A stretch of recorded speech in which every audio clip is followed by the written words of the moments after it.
Welcome back to Aurora Tech Channel. Today, I will be reviewing the latest Ender-3 S1 that I recently received from Creality. I would like to thank Creality for sending me this printer to review. In this video, I'm going to go over the features of this printer, do a quick walkthrough of the assembly, do some test prints, and most importantly, talk about what I like about this printer and what I think it can improve on.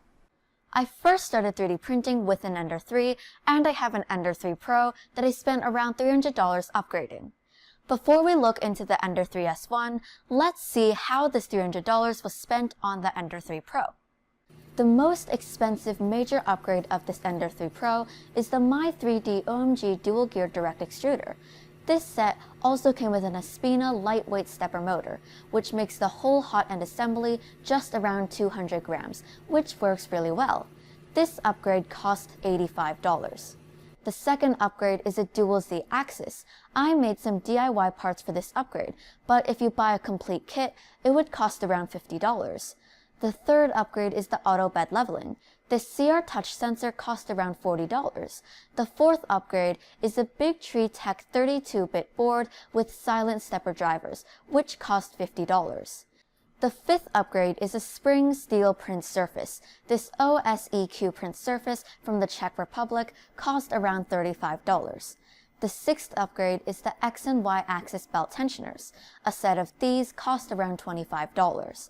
The final upgrade is a filament sensor, and it only costs $5. So, the total amount I spent is $290. The price of the Ender-3 Pro as of today is $209, so the real cost of this heavily upgraded Ender-3 Pro is $499, plus the time and effort to install all the hardware and edit the firmware. If you think this part is fun, that's fine. But for the people who enjoy 3D printing more than playing around with hardware upgrades and firmware code editing, the new Ender-3 S1 may be a better choice. It included all the upgrades I made to my Ender-3 Pro, plus some extra features. Let's take a look at what we can expect from this new Ender-3 S1. It has a new lightweight dual gear direct extruder, which is just 210 grams. It's similar to the My3D OMG on my Ender-3 Pro. It's lighter than the E3D Hemera, which is over 350 grams, and also lighter than the BQH2, which is 219 grams. It's upgraded to a dual gear compared to the single gear old Creality Direct Extruder. There's a dual Z axis with a timing belt to synchronize the motion of both sides, a CR Touch auto bed leveler, a 32-bit board with silent stepper drivers, a spring steel print surface, X and Y belt tensioners, and a filament sensor. These are the same $300 upgrades that were on my Ender-3 Pro. It also came with some extra features that my Ender-3 Pro didn't have, like the color screen, full-size SD card support, a drawer, cleaner cable management, some cosmetic upgrades, and a better overall appearance. The price of this Ender-3 S1 is $399, which is not cheap, but its hardware specifications and features are way above an entry-level 3D printer. If you buy a basic $200 3D printer and all these features, it would cost you more than $500. So, on paper, I would say it is worth the price. Okay, I am quite excited about this printer, so let's open up the box and see what's inside.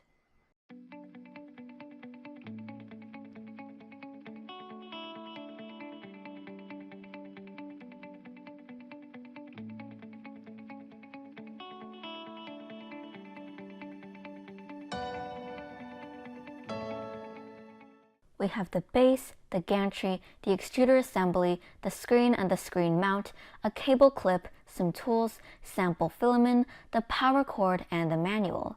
Like all other new generation 3D printers, this printer is pretty much pre-assembled. You just need to put the gantry on the base, install the screen, the extruder, and the filament holder. Let's start with the extruder assembly. You need to grab a bag of M3 by 6mm screws from the tool bag. Just put the extruder on the X plate, align these screw holes, and then insert 5 M3 screws and tighten them.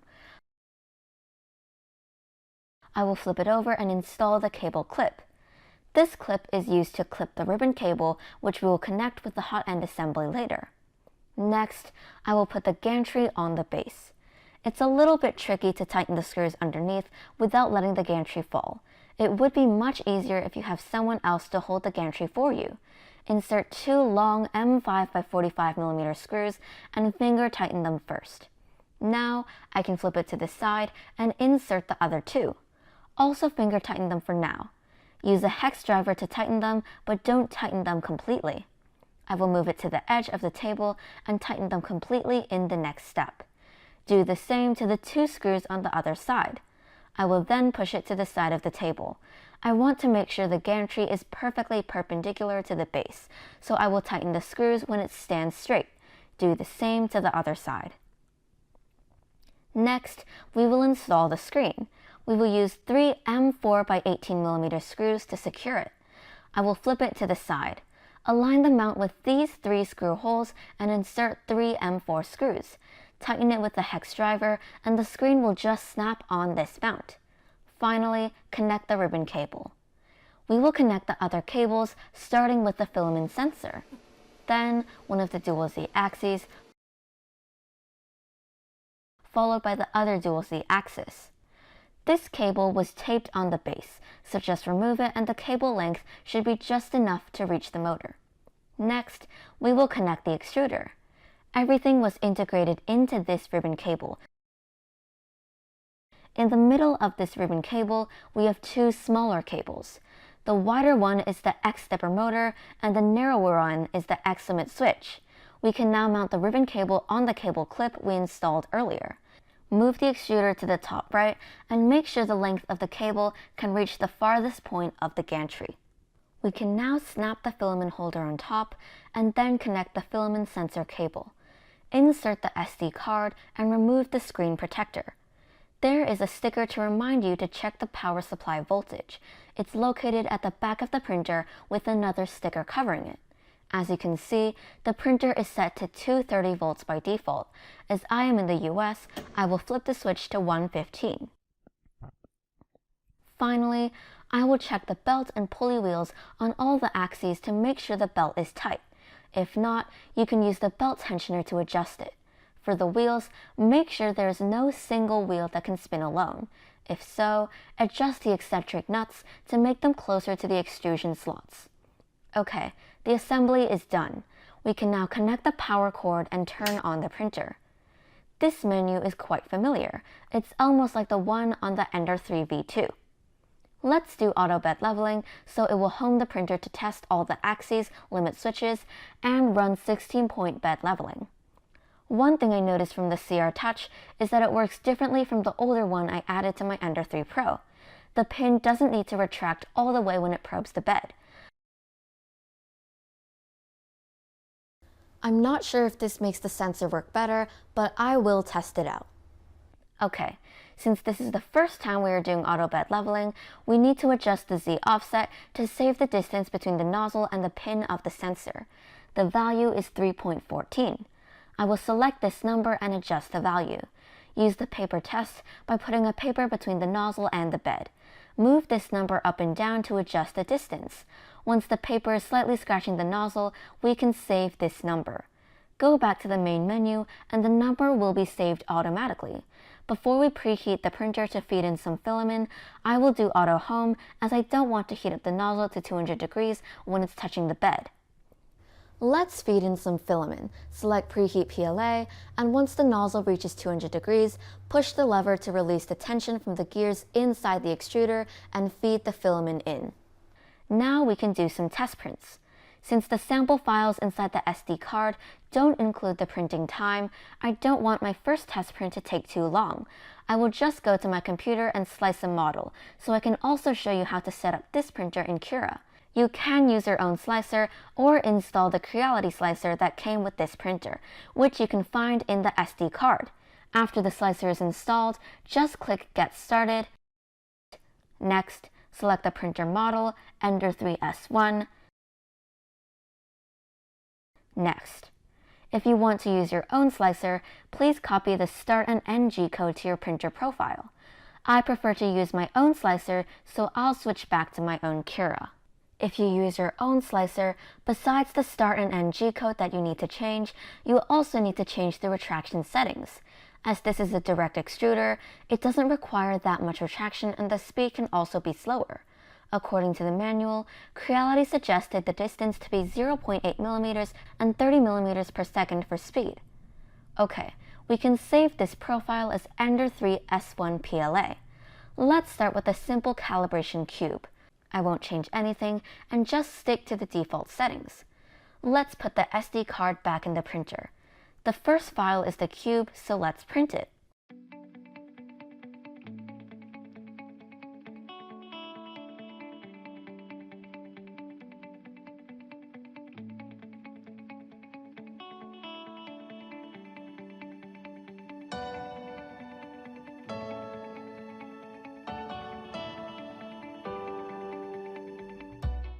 Okay, it looks pretty nice. I can't see any problems on all the X, Y, and Z axes, as well as the flat surface.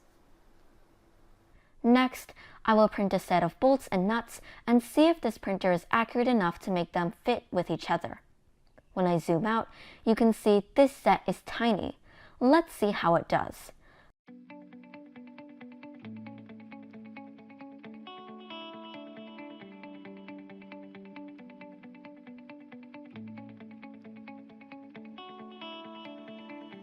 The threads on both the bolt and inside the nut are clear, and I can screw them together without any issues.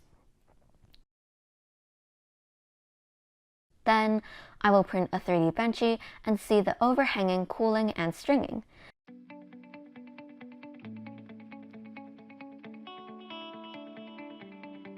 The Benchy is quite nice with no stringing at all, and the overhanging and cooling are all good. To test how this new extruder works, I will give it my favorite tough test, the Eiffel Tower. I will also use up the full Z height of this printer. Let's make this tower 270 millimeters tall and see if I can get a good result. It should reach the top of the gantry. I am a little worried about the tiny tip, as when you max out the Z height, the top part of the print may not look as good as the bottom, but let's see how it does. So far, it looks quite nice. Let it finish and we will see the result.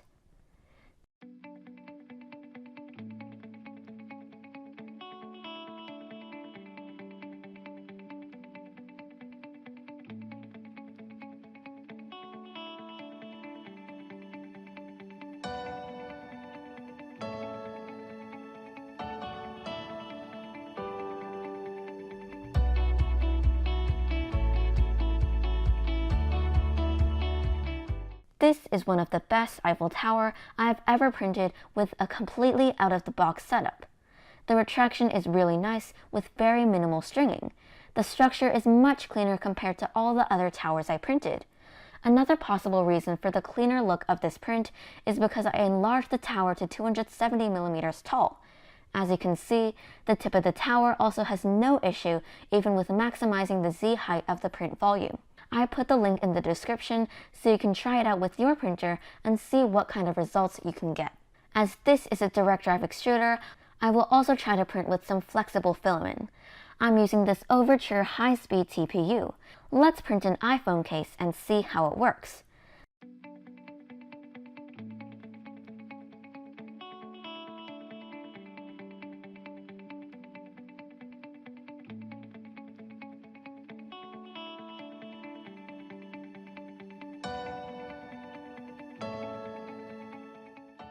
The texture of the print surface actually makes the bottom look pretty good.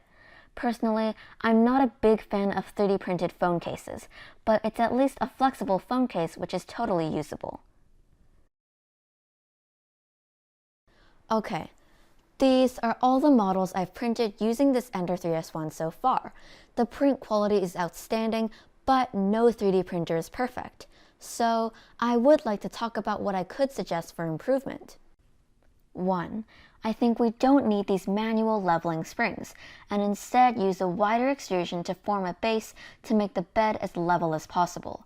Even if the bed is not perfectly level, the bed leveling sensor is supposed to do the job of making it level. 2. The remaining print time on the screen is added, which is nice, but it's only based on the percentage of the number of layers finished to calculate the remaining time. A better way to do that is use the Cura estimated time inside the G-code file minus the time since the current print job was started. This should be more accurate. 4. The most weird thing about this printer is that the leveling sensor must work with the cold bed. When you have G29 in the G-code, which will heat up the bed and nozzle first, the auto bed leveling process will keep pausing and wait for the temperature to match the exact preset numbers. It will still pause leveling and wait even if it's a few degrees off, but as long as you don't put G29 inside your G-code file, it works perfectly fine.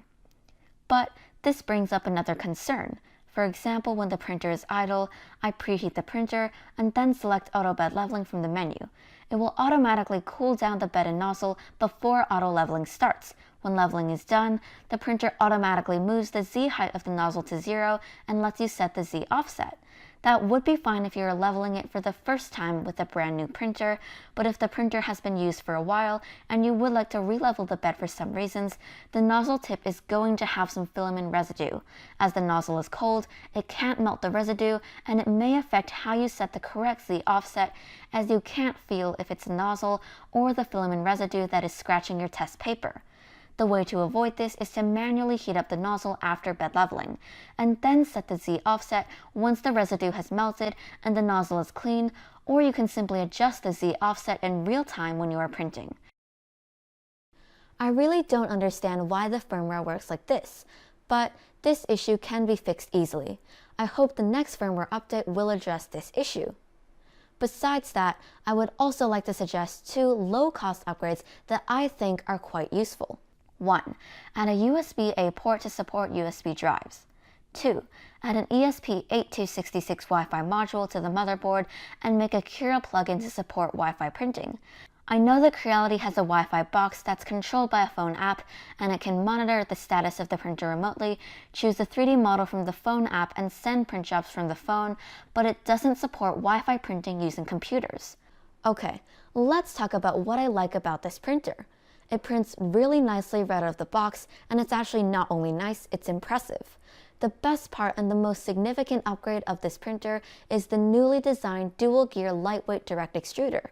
It can handle the crazy amount of retraction from a 3D model like the Eiffel Tower. It's really precise and responsive. If this extruder was sold separately, I think that many people would be interested. The print bed is upgraded from the magnetic sheet to a spring steel sheet. The print surface itself is also upgraded. It's different from the one you can see on the Ender-3, and it's more like the one on my CR-10S Pro V2, which is better quality and sticks really well. I have also tested the accuracy of this new CR Touch. The hardware should be same as the one I installed on my Ender-3 Pro, but the printer firmware has been modified to improve its accuracy.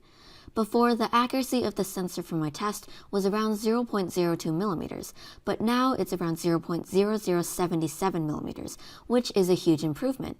If you're interested in watching my previous videos to see how I tested out these 5 bed leveling sensors, I put a link under this video.